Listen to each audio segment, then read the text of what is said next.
지금부터 김문수 후보가 발표하려 했던 내용을 제가 대독하도록 하겠습니다. 대한민국의 정치, 사법, 선거관리 제도를 바꿔야 합니다. 국민의 신뢰를 회복해야 합니다. 방탄국회의 상징이 된 국회의원 불체포 특권 폐지되어야 합니다. 국회가 추천하는 헌법재판관의 의결 정족수를 3분의 2로 강화를 해서 다수당이 일방적으로 헌법기관을 장악하는 일은 이제 없어야 할 것입니다. 국민의 사법 신뢰 회복을 위해 이번에 문제가 많았던 공수처는 폐지하고 이재명 피고인이 보여줬던 사법방해의 여러 가지 행태를 근절하기 위해서 사법방해죄를 신설하는 개혁을 추진하도록 하겠습니다. 공수처의 무능, 사법방해까지 일삼는 더불어민주당의 후한무치를 국민 모두가 이제는 알고 계십니다. 헌법과 법률에 따라 공정하고 신속한 수사와 재판이 진행될 수 있도록 개혁하겠습니다. 선관위도 바뀌어야 됩니다. 불공정한 아빠찬스 채용과 소쿠리 투표 등 부실한 선거관리로 문제가 많은 선관위가 헌재에 의해서 감사원 감사조차 받지 못하고 있습니다. 국민적 불신이 선거제도 전반에 미치고 있는 것입니다. 선관위는 당연히 감사원 감사를 받도록 하고 논란이 많은 사전투표제를 폐지를 하고 본투표를 이틀간 실시하며 외국인 투표권에 대한 상호주의를 원칙을 강화해서 원칙대로 하도록 하겠습니다. 형법상 간첩제도 바꿔야 됩니다. 형법상 간첩의 정의를 적국에서 외국으로 확대하는 법안이 지금 나와 있는데 더불어민주당 반대로 통과가 안 되고 있습니다. 김문수 후보가 대통령에 당선되면 적극적으로 간첩 정의를 적국에서 외국으로 확대 적용하고 대공수사권을 다시 국정원으로 환원하도록 해서 국가안보를 튼튼히 지키도록 하겠습니다. 국민들께서 우리나라 정치와 사법과 선거관리에 대한 신뢰를 회복하실 때까지 정치, 사법, 선거관리 제도를 개혁해 나가도록 하겠습니다. 탄탄한 안보를 바탕으로 대한민국, 위대한 대한민국 만들어 가겠습니다. 감사합니다.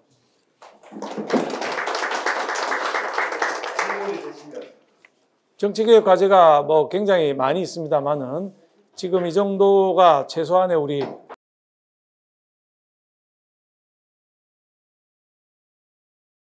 과제들이 있는데 국민적인 합의를 또 만들어 가면서 추진해 나가도록 하겠습니다.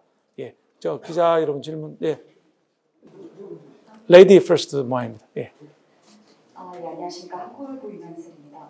방금 이제 후보님 정책 중에 편법사 간첩죄 그 정의를 적국에서 외국으로 확대 적용한다고 해서 간첩죄에 대한 그런 개정이 필요할 것 같은데 지금 어쨌든 국회 의결 절차를 거치려면 지금 절대 다수당인 민주당의 협조 없이는 사실상 불가능할 걸로 보는데 그럼 이런 현실적인 부분 어떻게 좀 타개해 나가실 계획이신가요? 두 가지 방법이 있을 수 있습니다.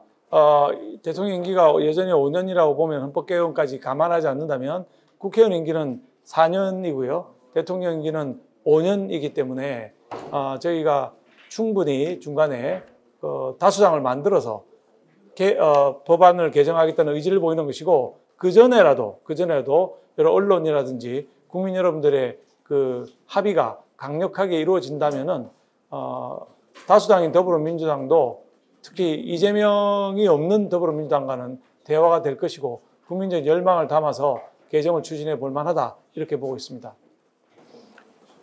MBN 네. 김현 기자님. 네, MBN 김현입니다.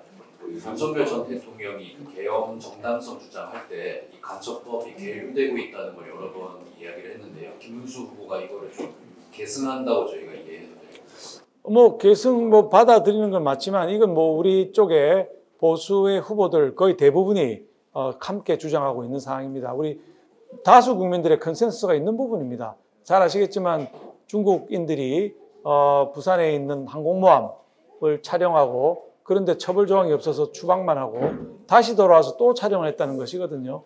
이런 일들이 반복되는 것이 과연 대한민국 안보, 특히 북한과 중국을 지근거리에 두고 있는 우리나라가 할 수 있는 일이냐? 저는 반드시 막아야 된다라고 생각합니다.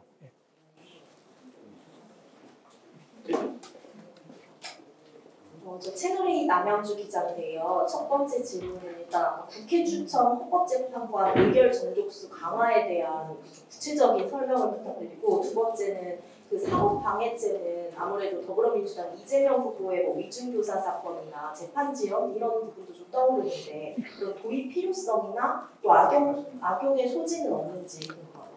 사법방해죄부터 답변드리면, 사법방해죄는 뭐 선진국들이 대부분 가지고 있는데 우리가 없는 것입니다. 그 왜 없었던 이유는 그동안에 대부분의 국민들이 사법부의 프로세스에 적극 협조를 해왔기 때문에 그런 것인데, 이번에 극명하게 드러난 것처럼 이재명 의원이 뭐 단식을 하고 병원에 입원하고 재판을 불출석하면서 불출석 사유서도 내지 아니하고, 출석에서는 또 아무 말도 대답을 하지 아니하고 석 장짜리 한 장짜리 뭐 적어서 제출하고 거기 다 들어있다라는 식으로 얘기를 하는 것이 있고요. 그건 법정 내에서의 사법방해가 있고, 또 판사를 겁박한다든지 외부에서 또 그 가족을 사진을 인터넷에 올리고 겁박을 한다든지 이런 일들이 지금 대한민국에서 벌어지고 있지 않습니까?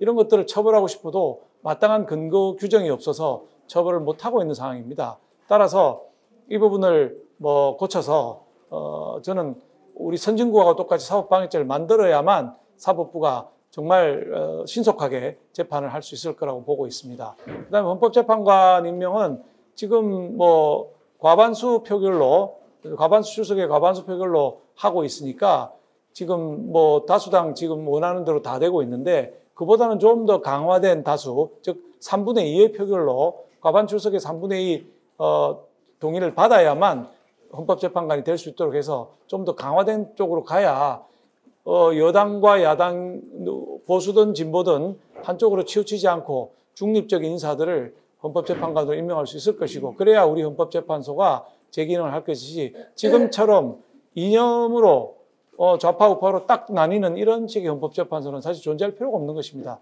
여러분도 잘 아시겠지만 굳이 법관의 자격을 가진 사람이 가야 되나 하는 얘기까지 국민들에서 나오고 있지 않습니까? 그냥 당원을 보내면 되지. 딱 그 좌우 이념으로 나눠진다면은 굳이 그럴 필요는 없는 것이거든요.